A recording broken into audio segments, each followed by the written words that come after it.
Hello students, एडुबिला point channel में आपका स्वागत है। आज हम करेंगे क्लास 8 के हिंदी विषय की वर्कशीट नंबर 36 और आज हम लोग क्लास 8 के हिंदी व्याकरण के भाग 7 को करेंगे। इससे पहले हम लोगों ने 6 भाग पढ़ा है। तो चलिए, बहुत अच्छी पढ़ाई चल रही है आपकी वर्कशीट के हिसाब से और आप लोग भी अच्छा पढ़ रहे होंगे, मैं उम्मीद करता हूँ।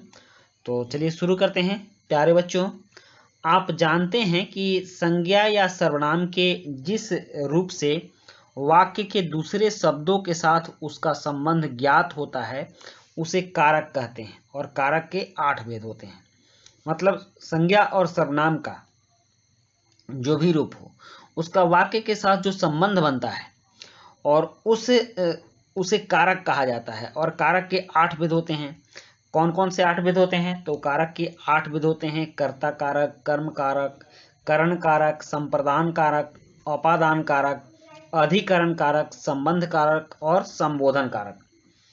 इसमें कर्ता कारक का मतलब ये होता है कि जो काम करता है उसको कर्ता कारक कहते हैं और काम करने का फल जिस पर पड़ता है, जैसे राम किताब पढ़ता है तो राम कर्ता हो गया और क्या पढ़ता है? किताब पढ़ता है। तो किताब क्या हो गया? किताब को पढ़ता है, तो ये हो गया कर्म कारक हो गया।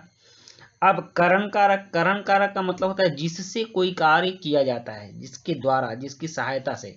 जैसे राम कलम से लिखता है तो से क्या हो गया? से हो गया करण कारक। कलम से लिखता है तो ये करण कारक और इससे जुड़ाव का है, द्वारा है। और संप्रदान मतलब जिसके लिए कार्य किया जाता है या जिसको कार्य किया जाता है वह संप्रदान कहलाता है। और अपादान अगर किसी से अलग होने का बोध होता है, जैसे वृक्ष से पत्ते गिरते हैं तो वृक्ष से, यहाँ से अलगाव का बोध होता है और यहाँ से जुड़ाव का बोध होता है। तो जिस से जुड़ाव का बोध होगा वह करण कारक होता है और जिस से अलगाव का बोध होता है, जैसे वह घर से आया तो यहाँ अपादान कारक हो गया। वह कलम से लिखा तो यहाँ करण कारक हो गया। इस चीज को समझ लिए।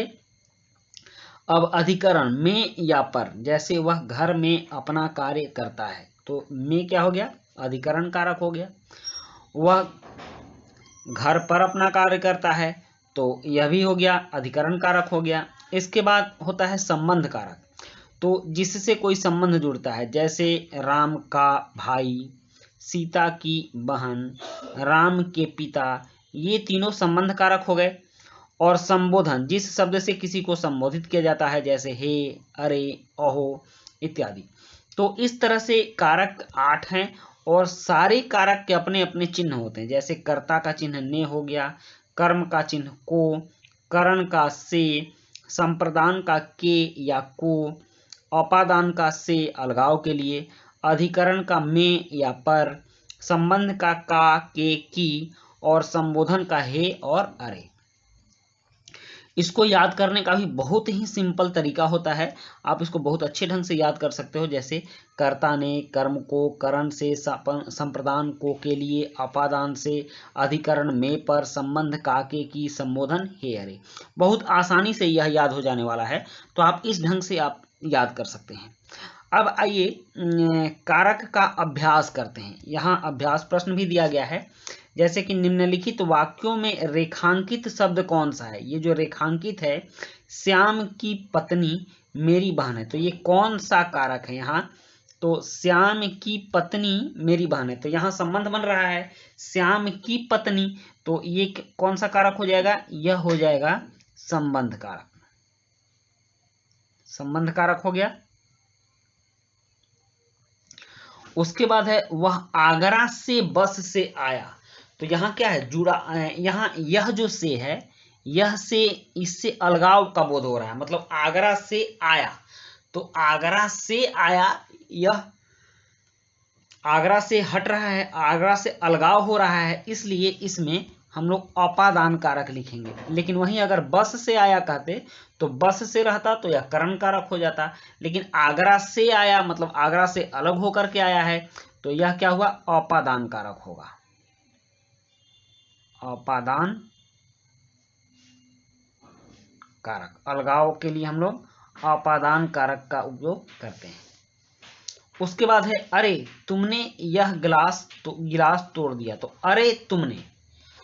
अरे तुमने का मतलब क्या हुआ, यह अरे एक तो संबोधन हो गया। अरे जो है यह सबसे पहले अरे में संबोधन हो गया, संबोधन कारक। और दूसरा तुमने, अगर तुमने को भी लिया जाए तो तुमने यह गिलास तोड़ दिया, यह हो गया कर्ता कारक। तो अरे में हो जाएगा संबोधन कारक और तुमने में हो गया कर्ता कारक। उसके बाद है सीता ने सुंदर गीत गाया। सीता ने, तो सीता ने गाया, सीता ने गाने का कार्य किया, तो ने चिन्ह भी कर्ता कारक का है, तो यहां हो गया कर्ता कारक हो गया। उसके बाद पेड़ से पत्ते गिरते हैं। पेड़ से फल गिरते हैं, यहाँ फल है तो पेड़ से अलग होकर गिरते हैं। तो जब अलग होकर गिरते हैं तो उसके लिए मैंने आपको बताया था कि अपादान कारक होता है, तो यहां हम लोग लिखेंगे अपादान कारक हो गया। अब दूसरा प्रश्न है, रिक्त स्थानों की पूर्ति उचित परसर्ग या कारक चिन्ह द्वारा कीजिए। इसमें आपको कारक का चिन्ह डालना है। तो यहां देखिए कौन से कारक के चिन्ह होंगे। मां ने सौरभ को बहुत डांटा, को, तो यहां संप्रदान कारक होगा, तो संप्रदान कारक होगा तो यहां को लिखेंगे, क्योंकि को चिन्ह किसका है, संप्रदान कारक का है। जिसके लिए कार्य किया जाता है उसको संप्रदान कारक बोलते हैं। और उसके बाद है कबूतर डाल पर बैठा है। तो डाल पर बैठा है तो यह कौन सा कारक हो गया, यह हो गया अधिकरण कारक। इसको आप अधिकरण कारक लिखेंगे और इसका चिन्ह होगा पर। अधिकरण कारक का चिन्ह होता है में और पर, तो इस तरह से यह हो गया अधिकरण कारक। उसके बाद पत्ता पेड़ से गिर गया। पत्ता पेड़ से गिर गया, यह अलगाव का बोध हो रहा है, और अलगाव का बोध होता है तो अपादान कारक और उसका चिन्ह से है। पिता ने बालक को पुस्तक डैश समझाया। तो पुस्तक को समझाया, पिता ने बालक को पुस्तक को समझाया, यह हो गया संप्रदान कारक। ओके, अब है सामान कमरे में रख दो। यहां होगा में, तो में कौन सा अधिकरण कारक होता है, तो सामान कमरे में रख दो, ये भी हो गया। अब देखते हैं तीसरा है कि दिए गए कारक चिन्हों से एक एक वाक्य बना